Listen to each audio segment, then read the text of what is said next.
All right. Welcome, everyone. Um, Welcome to the YOTA 2021 Youth on the Air webinar. Your panelists on this webinar, Jocelyn, Hi. Neil, and Sterling. Please use the Q&A function to post questions. They will be answered at the end of the seminar. After the webinar is closed, you may use the email address director@youthontheair.org to contact the panelists if you have more questions. This webinar is also being live streamed on YouTube and is being recorded for later viewing. You can find information to access those videos on www.hamkenshin.com. Just so you know, your camera does not need to be on and your microphone has been muted. If there's a special need, we can turn on your microphone temporarily. Also, please be aware there's a strict time limit on this webinar. So with that, I give you your panelists. Right. Well, good morning, everyone, at least in Eastern Standard Time. I'm Neil Rapp, WB9VPG, and I am the director of the Youth on the Air camp for 2021. And we have two other members of the committee here with us, Jocelyn, KD8VRX. You want to introduce yourself there? Yeah, I'm Jocelyn, KD8VRX in the United States, Victor Alpha 2, Victor Romeo X-ray in Canada. And yeah, I am the president of the Westchester Amateur Radio Association based out of the VOA building here in Westchester, Ohio. And we also have Sterling N0SSC. So Sterling, go ahead.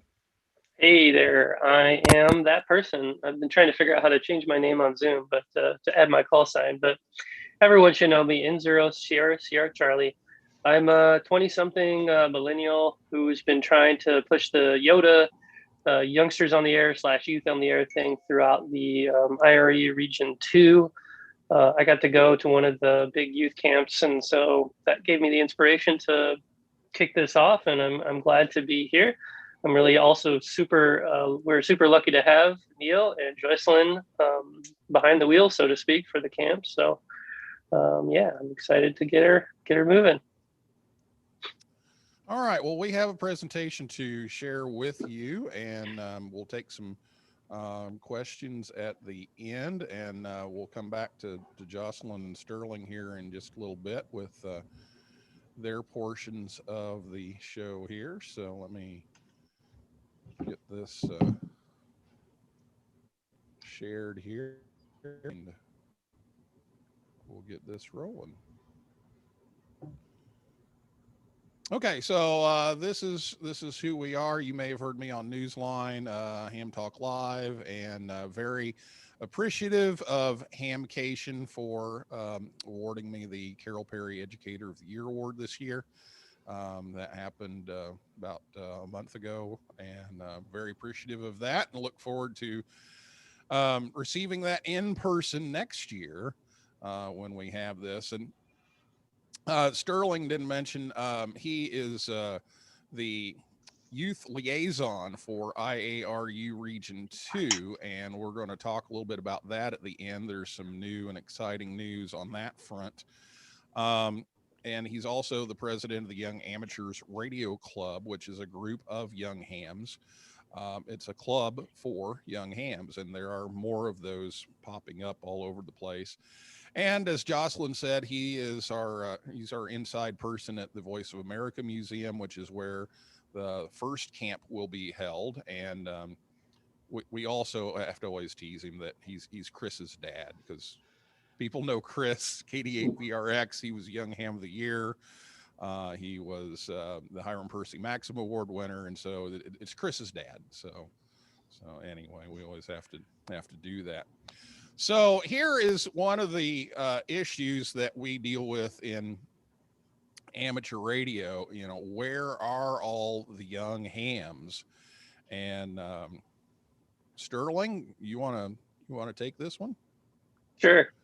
So it's kind of hard to call it a problem because, you know, we're not trying to be ageist and say that, oh, ham radio is just full of a bunch of OEMs, because there are youth in ham, there is youth in ham radio. And as you've seen in Carol's presentation and many youth forums past, you know, we're really there. But we've actually taken survey data thanks to N8RMA. He does a state of the hobby survey every year. And one of the questions is, what's your age? Every, you know, there's about 3,000, 3,500 or so answers or submissions. So it's a pretty okay. Of course, it's a little biased because it's a web only thing, but even then, we can see that there's a huge bubble, you could say, or a huge kind of curve towards the end where you see over the age of 55 and 65, et cetera, that compromises the majority of amateur radio operators. And so the concern is, the question actually is, if that bubble or that that distribution, if that stays static over, you know, the last 30, 40, 50 years, or will that bubble eventually move over?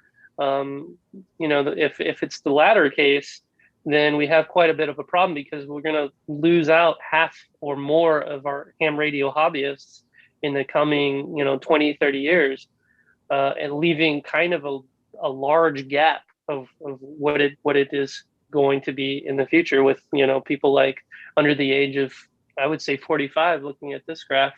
So that's why we're here, to try to increase our numbers for that youth bracket, and to get the entire population kind of aware of the situation, so that we can bring more young people into the hobby. And so we have a poll. Just type in the chat, or either on the YouTube or the Zoom chat, what do you think the percentage of hams are under the age of 55? I purposely don't have the labels on this graph to kind of like eke it out of y'all. And I don't know if I think everybody should be able to chat. Yep, there's Mark, there's Bob. Hi, Bob. So just think about it for a little bit, and I'll give you the answer here shortly after a few questions have come through. 35%, 20%, 25. Do I hear 35, 40, 45? Yeah, we haven't gone past 50, just so you're aware. Yeah. All right. So I guess a handful of y'all have submitted. Go ahead and hit the slide. The answer is. Oh, I can't see. 35% are under the age of 55, which means 65% is over the age of 55. Like I said, that's not a problem per se, but you know, if we want to get more youth into the hobby, well, we need to get more youth in the hobby. And honestly, it's kind of almost a little, I always say I'm a little selfish, because when I retire many, many years from now, I want to have a hobby that's as exciting and fun as it is today when I retire. So, you know, it's all about me, right? All right, that's much for you. Well, we want to spend a little bit of time about recruiting young hams. And if you were here on the channel last hour, you saw all kinds of good stuff on that. But a couple of questions here. What's the best way to get youth into ham radio, and what's the worst way to get youth into ham radio? So maybe take a stab at those in the chat, and we'll talk about some things that that we've learned over the years, many of which came from our speakers from last hour.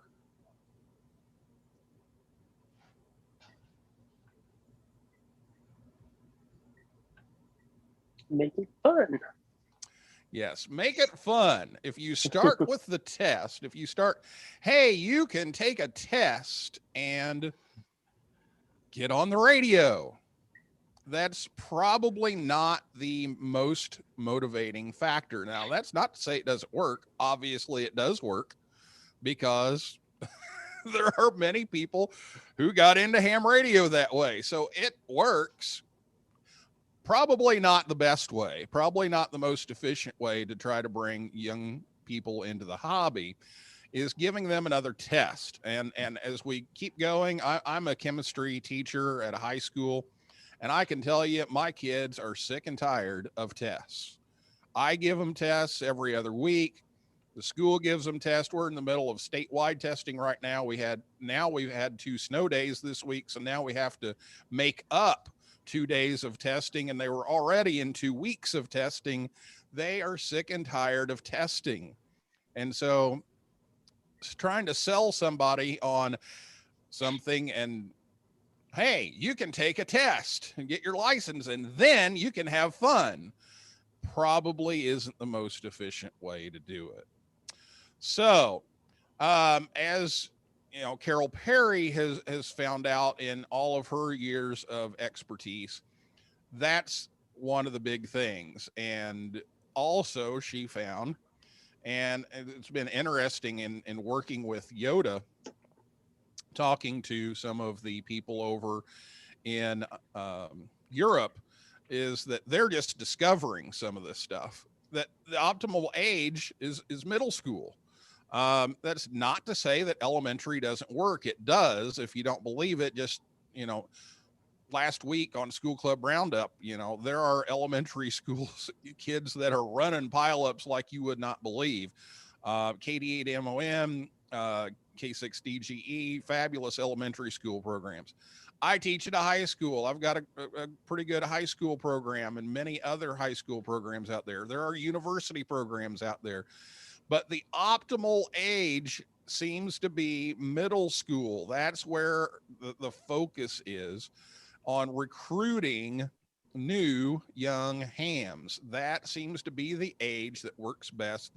They haven't hit the fumes yet, the perfumes and the car fumes and all that stuff in high school. And in elementary, sometimes they get a little intimidated by things. Middle school seems to be the age that they want to, you know, they're trying to grow up and they're trying to be more involved and be more independent and be more active. And that seems to be the place to do it.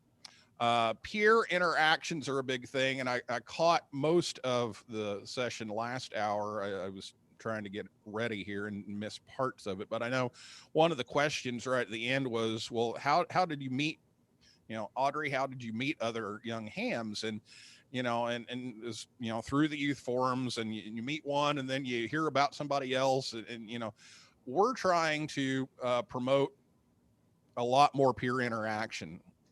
That's one of our goals of YOTA. And so we'll be talking about that a little bit more as we go. There are young ham clubs now that are specifically for young hams, like the YARC group and YOTA and Yacht and all these Y things,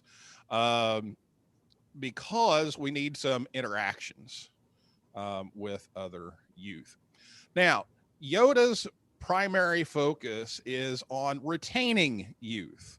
So after they're licensed, now what are we doing? And this is another issue that we have, is we have a lot of hams being recruited. And I've been, you know, giving presentations about YOTA at different clubs, and it seems like every club I go to has at least one young person in it. But where do they go? Do they hang around? Do they stay with it? I got licensed when I was 5 years old. I stayed with it. There were a couple of people who got licenses younger than I did. They didn't stick with it. They're not here anymore. And so YOTA is focusing on retaining the young hams that we have. And so that's what we're going to be talking about in most of our time here today. So one of the things that we do is we promote all youth programs, and Sterling's going to talk about that a little bit more at the end of this. But you know, we're not in competition with other youth programs. We try to promote any and all programs that are for youth. We have a couple of activities that we've added that you may have heard about. YOTA Month, which was in December, and that is a special event. We're going to look at that here in just a bit, and then the summer camp, and we'll get into that as well. If you'd like to help, we have some ways that you can help. The links are on youthontheair.org. But we'll save that until a little bit later. So December YOTA month was another big success. This is our second year of a real strong coordinated effort here in the Americas side, in the Western Hemisphere. It's the third year that we've had any activity. The first year, the Lee family just got on and started working with the YOTA group and doing some YOTA month stuff. And 2 years ago, we ran with it. And so we have a worldwide special event that goes on the entire month of December. And the goal for the past 2 years has been 100,000 QSOs. And I'm happy to say that that's been surpassed. We didn't raise the goal worldwide this year because of the pandemic. In Europe, they use a lot of the big contest stations. And so when they knew that, that wasn't going to be nearly as possible this year with the pandemic, that maybe, we'll be doing well to get 100,000 just running from little home stations and mixed in with some remotes of some of the bigger stations. And turned out it actually worked out to give a few more cues. So we'll take a look at that. This is the second year of the multiple call signs here in the Americas. In the US, we had K8Y, K8O, K8T, and K8A.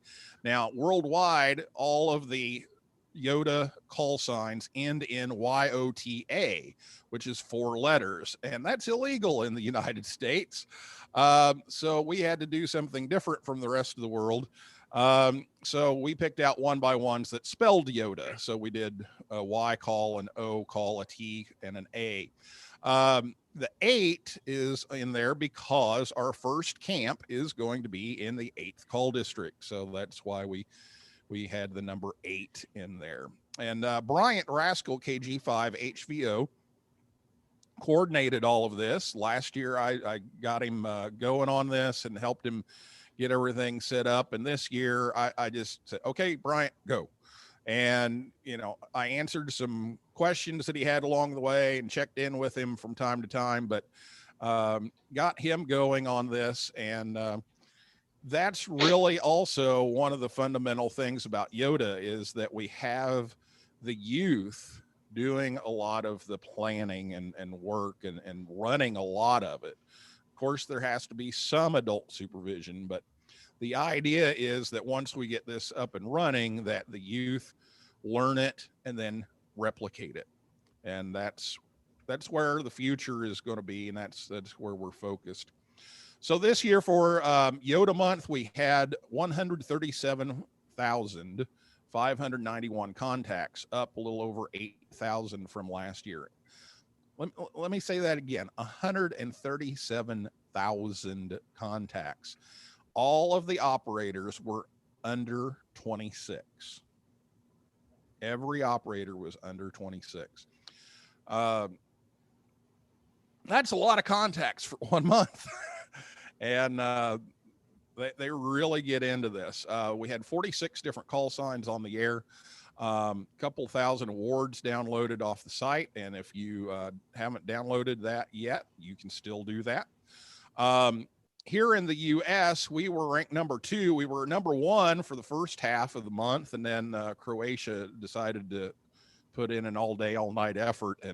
And they got number 1 away from us. But our 4 call signs worked 14,699 people, which is 10.7% of the contacts, and that's up a couple of thousand from last year. We're up 9 operators. We had 24 operators this time, and we plan on continuing to grow that as we go. So that's an activity that is available for anyone under 26 for all ages.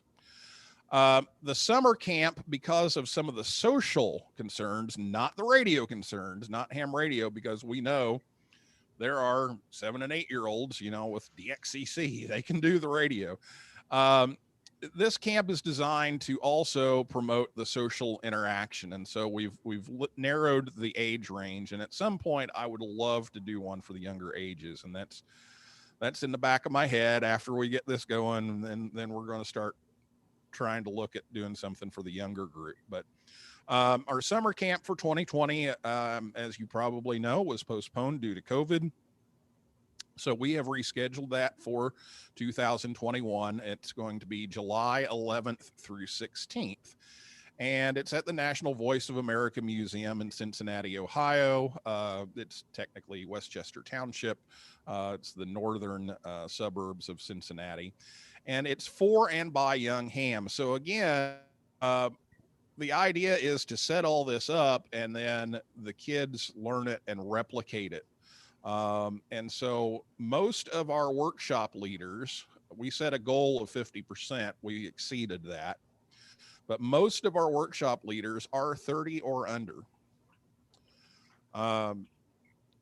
We didn't hit 100% on that, but it's pretty high. We really are pushing for that number to be as high as possible because, when we found out, what was working so well over in Europe, over in IARU Region 1, which is Europe, Africa, and the Middle East. It was that the peers are relating to peers. And I noticed this, in high school. In high school, it is like pulling teeth to get young people to ask questions. They would rather just flop than ask a question. And it's so frustrating as a teacher that they just ask me. I will explain it to you. I will do everything in my power to make sure that you understand this. And they don't ask, but they'll ask one of their friends. And this program's success, the Youngsters on the Air program's success, really came from peer interaction, because they were asking each other. If they're working on a Raspberry Pi, they know, hey, Joshua, I'm going to talk to Joshua because he does Raspberry Pis. Or, if I'm going to launch a balloon, hey, Audrey, tell me about launching a balloon. They have these interactions and they will ask questions of each other. And that's one of the big goals here of this. So, how many hams under age 26 do you know? Yes, that's a leading question because we would like to get to know those people. We really would like to get them, involved and get them on our mailing list, get them involved in YOTA month and let them know about the camp. Okay, so we have a short promotional video about the camp. So we're going to watch that. And then we're going to come back and Jocelyn's going to talk a little bit about the museum where this is going to be hosted and working with the youth there.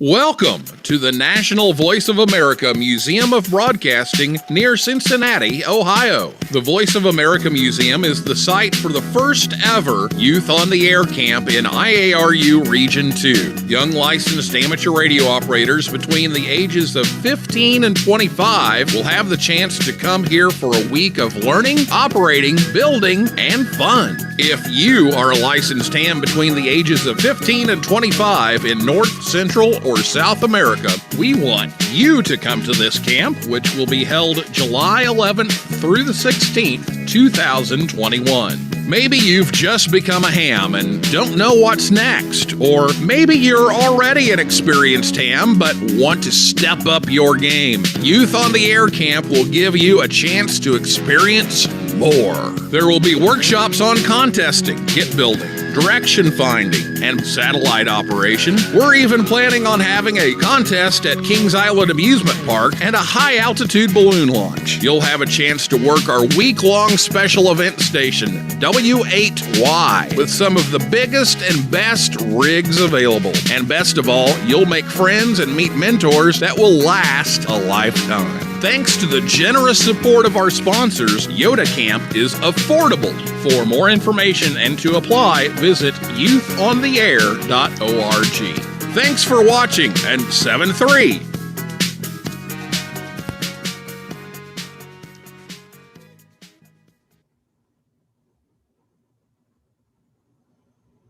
Okay, and why can I never get this to advance after this slide? It's always that one. Okay, Jocelyn, talk to us a little bit about the museum's perspective on this. Perfect. Well, on behalf of the Westchester Amateur Radio Association and the National Voice of the National Voice of America Museum of Broadcasting, we're very happy to be able to host the first camp in the Americas for Youth on the Air. We're looking forward to seeing everybody. Obviously, we were looking forward last year, but we, due to COVID, we had to postpone. But that just means it's just going to be that much better. We've had more time to prepare. We're going to have, as the slide says here, different activities. We've got kill building with two of our local builders that have published books for the ARL. They've published books on their own.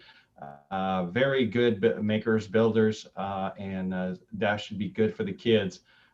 Direction finding and orienteering. Because we were in a park, we have all this extra space that we can use, and we are going to do an ARDF challenge.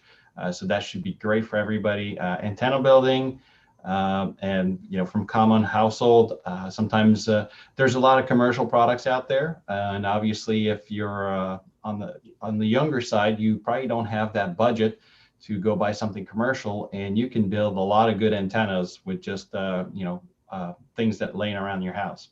We'll do some satellite operation. ICOM is going to bring some radios for us to be able to do that, so that should be fantastic. And as Neil mentioned, all week long we'll have the Whiskey Yankee special event station. We will have that from the museum. So as the kids go through different activities and they have a break, they will get on the radios, and also we will be able to operate from the hotel that night. There'll be a radio room where the kids can go and get on the air, so that'll be perfect. Again, we're going to be using some of the latest and greatest, the ICOM IC 7610 and 9700 for satellite operation, and each camper will get a ICOM D-Star handheld to use during the week. So that will be that'll get them used to D-Star, learning a bit more about that. ICOM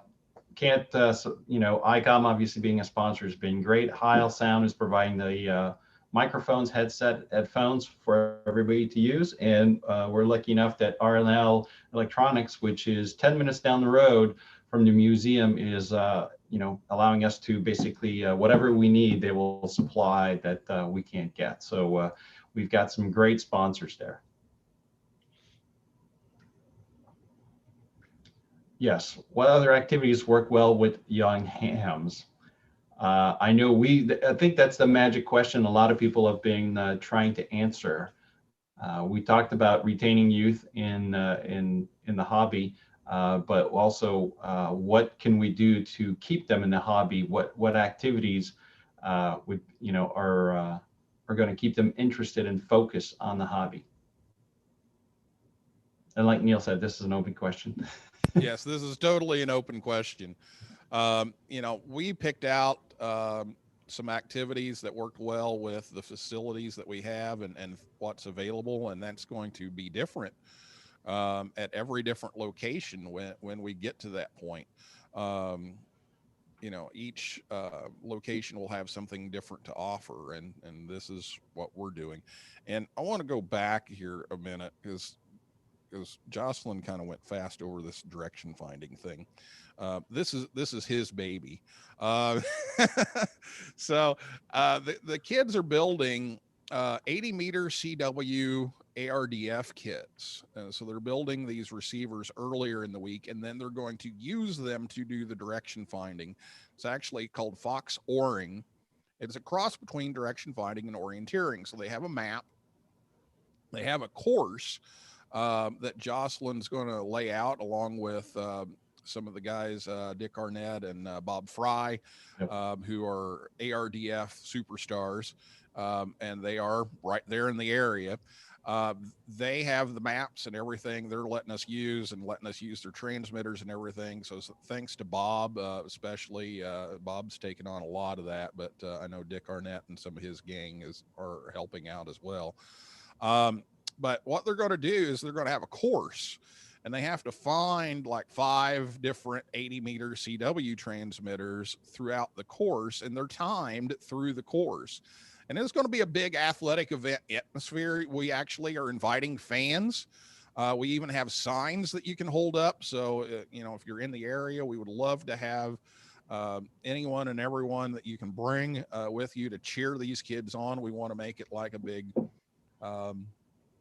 you know, Olympic event. So, so come watch the Fox Oring competition, and that's Jocelyn's event. If you want to help with this, there are some ways that you can help. I will say that we are fully funded for this year.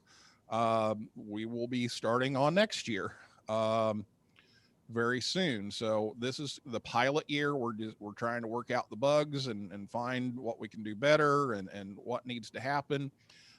So we will start another fundraising campaign pretty soon after the camp is over, if not before, for 2022. So we have PayPal. You can donate that way. We had a GoFundMe fundraiser. We'll probably do another one of those in the fall. If you shop on Amazon Smile, you can put in EARS. It's Electronic Applications Radio Service, and Amazon will donate part of your purchase.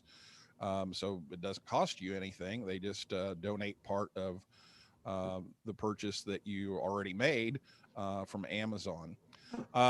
Spread the word to potential donors and potential campers. The more people that we come into contact with, the better.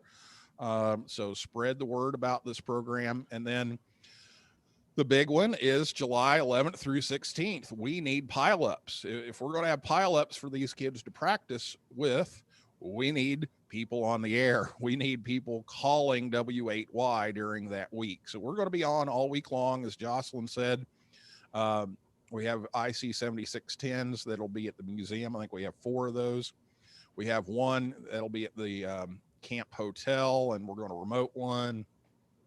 We also have a couple of 9700s that we're going to use for the satellite stuff. We'll be on satellite toward the end of the week.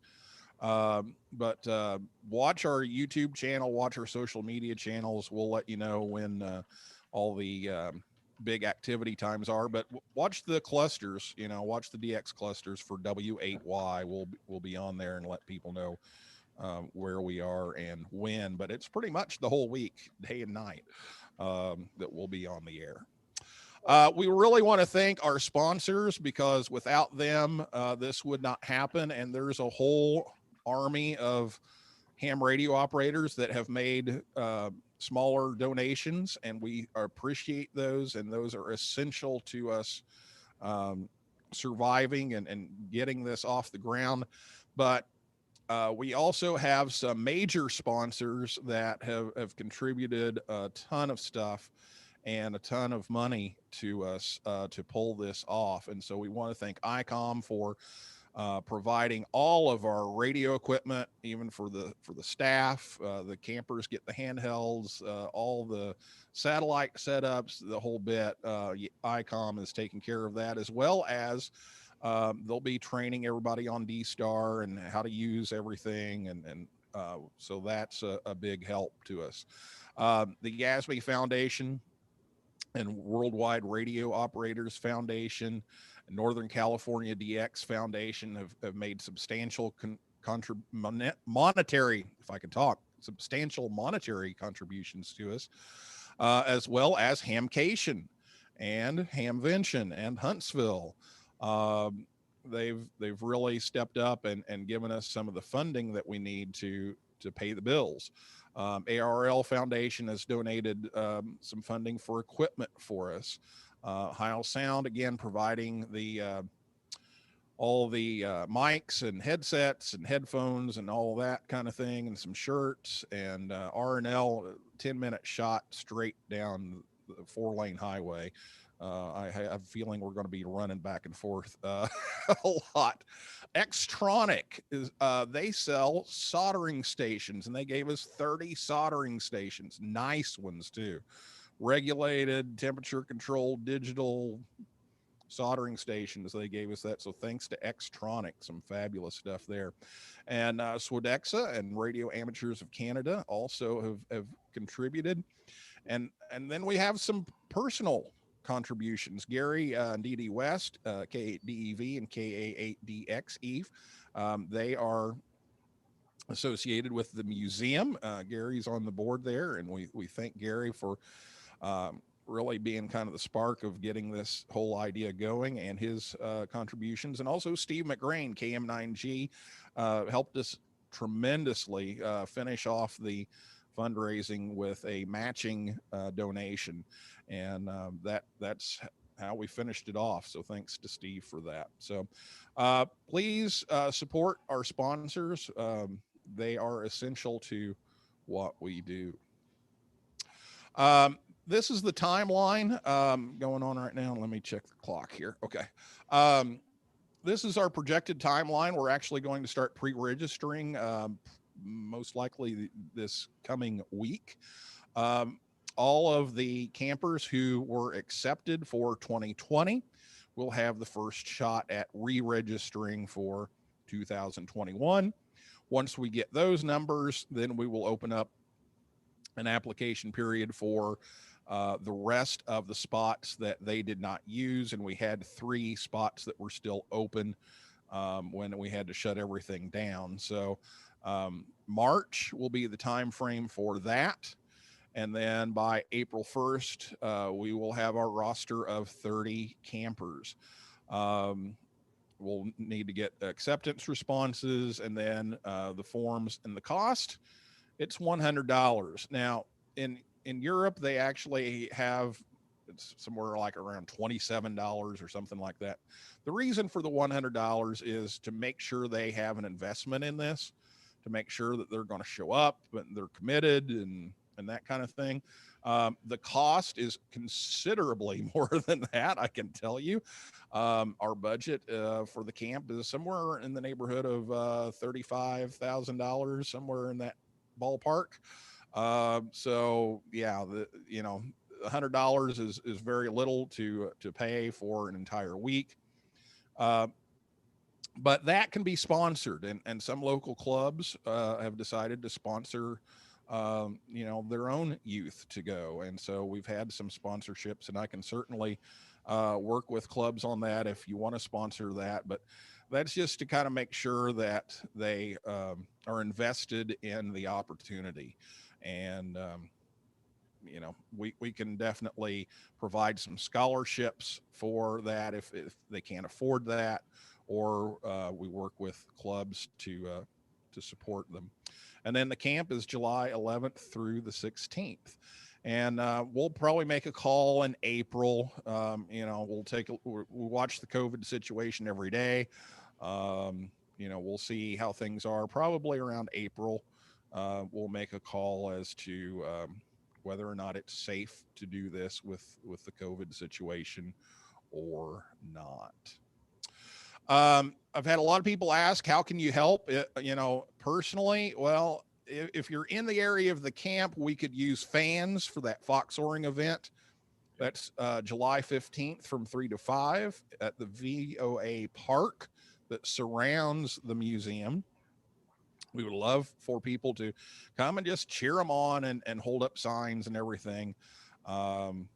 We'd love to have that. We need help with setup, tear down, clean up. But if you are on the premises of the museum working with the campers, we have to have a background check on you and youth protection training. Um, and that's required several weeks in advance. We actually cannot do the insurance without all of that paperwork. So we will have to have a background check and training on that, and that is an expense that we're picking up, but we're limiting the number of people on site during that time because of that. Um, we need to be very cautious with who is working with our young people, and so we need to make sure that that training and background check is in place. So um, most of our volunteer opportunities are set up before the kids arrive, tear down after the kids leave, and maybe some evening cleanup.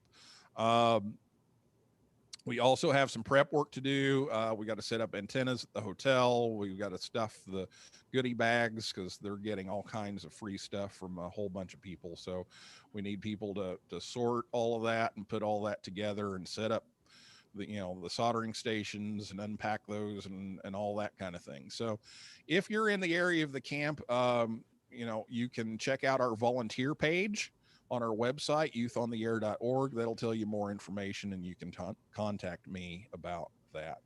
But we do need to have those checks for the people who are working with the kids. So that's a big thing. I know we're running closer to the end here, and I want to make sure we have time for questions and for Sterling here. But we did have a summer YOTA event since we were not able to do the camp in person.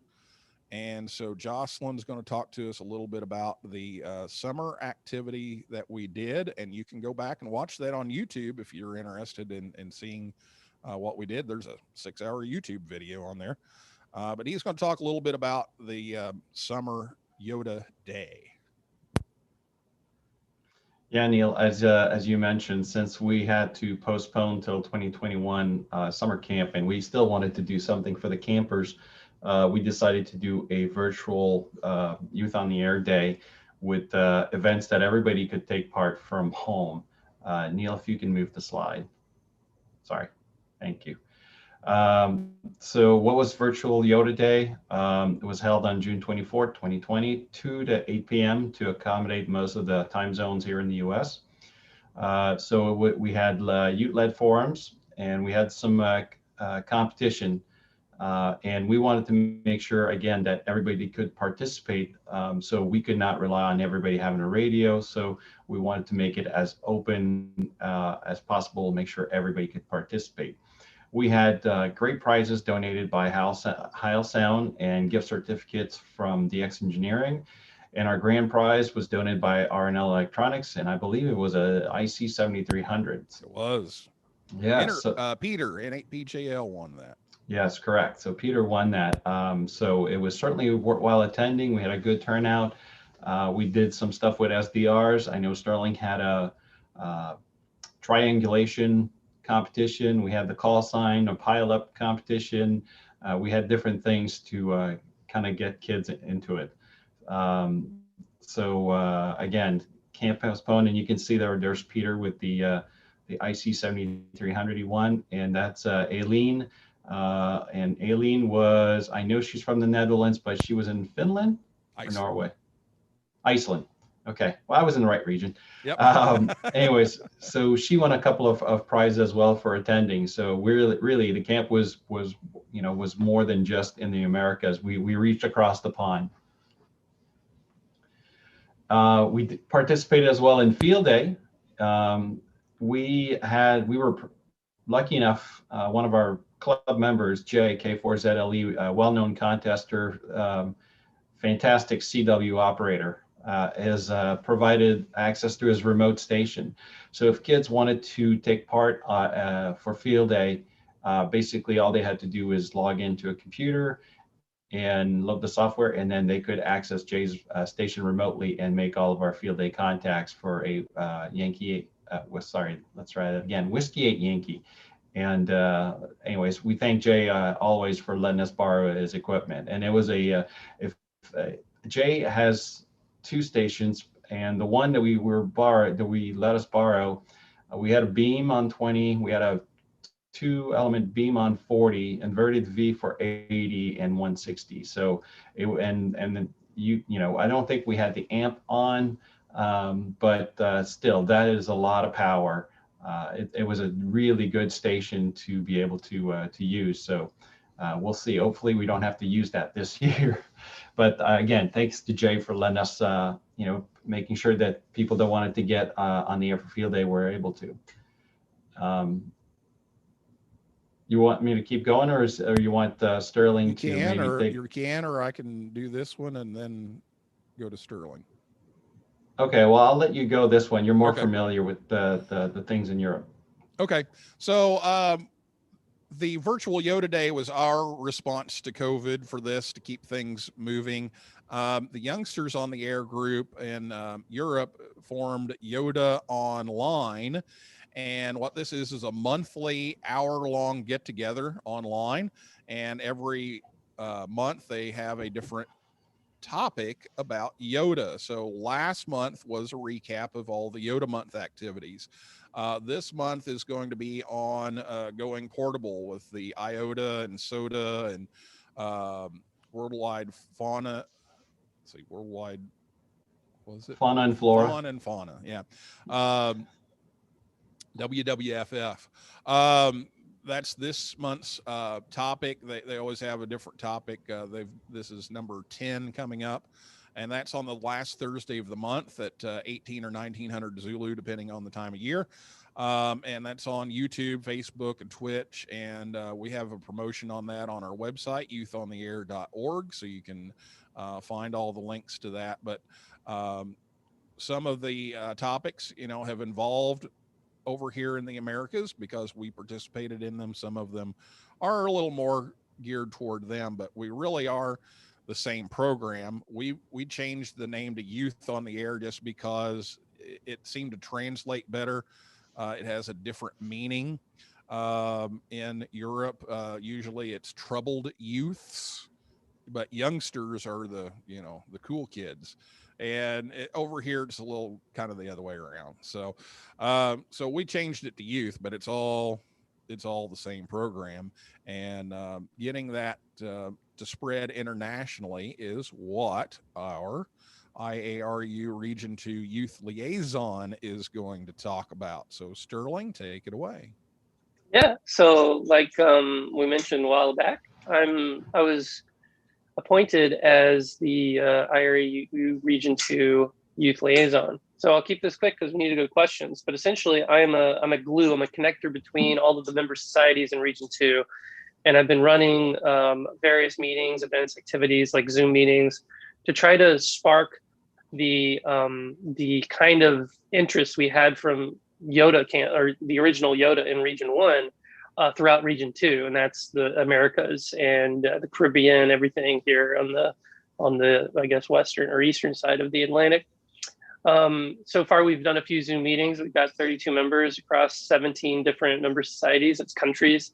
And here's a link to join the mailing list. You can join too. There's no age requirement for that. And I'm not like a coordinator per se. I'm just trying to set off like the spark so that each of these member societies and cultures and geographic locations can commiserate and communicate and collaborate with their peer groups in their geographic areas. So over the internet until COVID goes away, so that we can start having like these little meetups in person. This really helps our language barrier too, because not everyone in South America and Mexico and the Caribbean knows or speaks English, and Canada as well. So a lot of our big meetings are in English, but we have translators. And then but we want to do a lot smaller meetings and have everyone in their respective member societies be their own, be the leads and start up your own little YOTA contingents all over the place. I'm also trying to suss out a plan for another YOTA month because December is so successful And since we have our camp in July, we want to be able to extend that special event to throughout like the whole month to, promote it and stuff. So that's in the planning stages. And I don't know, that's about it. So if you want to contact me, please do. Okay, so our contact information is there, youthontheair.org. You can find all of this. And I just started up an RSS feed, still kind of tweaking that a little bit, but we have that. But Twitter is a big thing for us, and Instagram. We also do Facebook and a few things on YouTube. And we do have a mailing list that you can sign up for now. That's new. If you scroll to the bottom of the page, it says subscribe to our mailing list, and you can sign up for that, and you can manage your own email preferences and everything, but we won't overload your email. Just whenever we have news to send out, we'll send something out. So really excited about the stuff Sterling's talking about. That's just kind of happened in the last month or two of working on getting the Spark to expand things into the South and getting to be more involved internationally than just the U.S. and Canada. So very excited to see that, and you're going to see more from that group in the next few months. So, okay, Sterling, you're our resident podcaster, YouTuber guy. So anything in the Q&A? I don't actually see any questions in the Q&A. I'm on my phone, so, but if the... There's nothing yet, but I guess this is the right time to say, is there any questions? Yeah, are there any questions? Are there any questions? Just throw them in the chat or in the Q&A and we'll get to them. I saw there was a pretty good, a lot of really good ideas in the chat when we had those questions before. So it's good to see some interesting ideas. One of them was to do some sort of survey of clubs, like local clubs, to see if they have some sort of youth program. And I think that's a really good idea to, for every club to have at least somebody who is concerned or working on, some sort of youth program, whether it's youth awareness, trying to do things that make the club more friendly to youth, or actual youth club of young people. So. Yeah, and I see there's a question from Michael Hart here about that is, if you are an adult leader with the BSA, can your youth protection training satisfy? Absolutely, because that is the program we are using, Michael. So thank you for the question. Yeah, we were able to talk with the scouts, and they were very receptive to us adding that youth protection training piece. So we kind of like that too, because that'll double count. So if you work with scouts, that covers that too. So we will be doing that. Many of us already have. All right, I'm sorry to interrupt, but we've hit the end of our time. Okay. So any last questions can be directed to the email address I put in the chat. And thank you very much. Thank Thank you you so much. Thanks for having us.